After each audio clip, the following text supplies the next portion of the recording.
এই ঈদে রিলিজ হবে এমন মুভিগুলোর মধ্যে এখন পর্যন্ত টোটাল 5টা মুভির অফিসিয়াল এলিমেন্ট প্রকাশ পেয়েছে। কোনোটার ফার্স্ট লুক, কোনোটার পোস্টার, কোনোটার ট্রেইলার এবং কোনোটার গান পর্যন্ত রিলিজ হয়ে গেছে। এগুলো নিয়েই হবে আজকের আলোচনা। একটা মুভির প্রমোশন শুরু হয় তার অ্যানাউন্সমেন্টের মাধ্যমে। এই ঈদে এখন পর্যন্ত টোটাল 5টা মুভির প্রমোশনাল এলিমেন্টস প্রকাশ পাইছে, যেগুলোর মধ্যে আছে প্রিন্স মুভির একটা পোস্টার, একটা মোশন পোস্টার এবং ট্রেইলার, দমের একটা পোস্টার, ফার্স্ট লুক, রাক্ষসের ফার্স্ট লুক, পোস্টার এবং ট্রেইলার, বনলতা এক্সপ্রেসের পোস্টার, ট্রেইলার, টিজার এবং একটা গান, এবং সর্বশেষ প্রেসার কুকারের ট্রেইলার। এখন যদি একটা একটা করে আলোচনা করি, তাহলে শুরুতেই আলোচনা করতে হয় প্রিন্স মিয়া। প্রিন্সের হিরো শাকিব খান, যার পরপর 3টা মুভি ইন্ডাস্ট্রি হিট।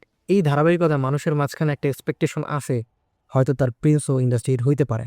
হয়তো শব্দটা ইউজ করলাম কারণ রিসেন্টলি প্রিন্সের টিজার বা ট্রেইলার যাই বলেন রিলিজ হয়েছে, যেখানে ভিএফএক্স প্লাস অন্যান্য কিছু কমতি ছিল। না না, এসব কথা বলবেন না। যদিও এখনো সেটা সংশোধন করার টাইম তাদের হাতে আছে। বাকি সিনেমা ইন্ডাস্ট্রি হিট হবে কি হবে না তা নির্ভর করে সিনেমার গল্পের উপর। এরপর কথা বলি দম নিয়ে। দম মুভির পোস্টারের সাথে অনেক মুভি বা ওয়েব সিরিজের পোস্টারের মিল থাকলেও দম মুভির ফার্স্ট লুক নিয়ে ভাই মানুষের মাঝে একটা পজিটিভ রিয়াকশন কাজ করে। আমি শাহজাহান ইসলাম নূর। অন্য সব মেয়ে আমাকে প্রেমে পালাবে পারবে না।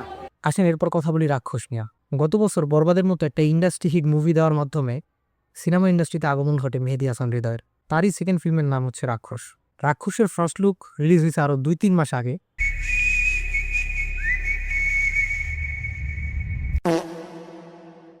যেটা মানুষের মাঝে অত আহামরি ইম্প্যাক্ট ফেলতে না পারলেও রিসেন্টলি রাক্ষসে রিলিজ হওয়ার ট্রেইলার বাই জাস্ট ফাড়ায় দিছে। ট্রেইলারটা ছিল খুবই কোয়ালিটিফুল এবং আমার কাছে যেটা প্রিন্সের থেকেও বেটার মনে হয়েছে।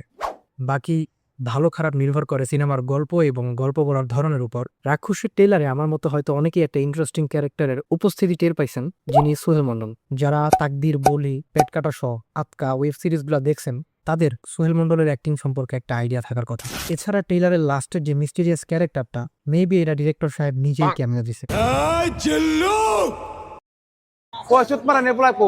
এরপর যদি কথা বলি বনলতা এক্সপ্রেস নিয়ে, তাইলে ভাই আমার কাছে মনে হয় এটা এইবারের ঈদের একটা ভালো মুভি হবে। গত বছর কুরবানির ঈদে তানিম নূর উৎসব মুভির মাধ্যমে যে খ্যাতি অর্জন করে, মোস্ট প্রবাবলি এবছরও সে ধারাবাহিকতা বজায় থাকবে। বনলতা এক্সপ্রেসে একটা হিউজ পরিমাণ কাস্টিং করা হয়েছে এবং ভাই সবগুলা অ্যাক্টরই বেশি স্ট্রং অ্যাক্টর। কটকট করে শব্দ হবে, ক্রিসপি গু খা। সর্বশেষ রায়হান রাফির প্রেসার কুকার, যেটা ট্রেলার ভাই খুবই ইন্টারেস্টিং মনে হয়েছে আমার কাছে। এবং এর থেকেও বেশি ইন্টারেস্টিং বিষয় হচ্ছে এই মুভিতে কোনো হিরো নাই। মোস্ট প্রবাবলি এটাই বাংলাদেশের প্রথম কোনো নারী কেন্দ্রিক কোয়ালিটিফুল মুভি হবে। বিসমিল্লাহির রহমানির আল্লাহ তুমি ইজ্জত রাখো, আল্লাহ আল্লাহ তুমি ইজ্জত রাখো। তো এইবারের ঈদে আপকামিং সবগুলা মুভি বেশ ইন্টারেস্টিং এবং আপনারা খেয়াল করলে দেখবেন এবার ঈদে আপকামিং 5টা মুভির কনসেপ্ট ঝন্ডা কিন্তু বাই 5 রকম। বাংলাদেশ সিনেমা ইন্ডাস্ট্রি উপরে ওঠার একটা পূর্বাভাস পাওয়া যেতেছে, যদিও এখন আমাদের কিছু ক্ষেত্রে ইমপ্রুভমেন্ট আনা দরকার।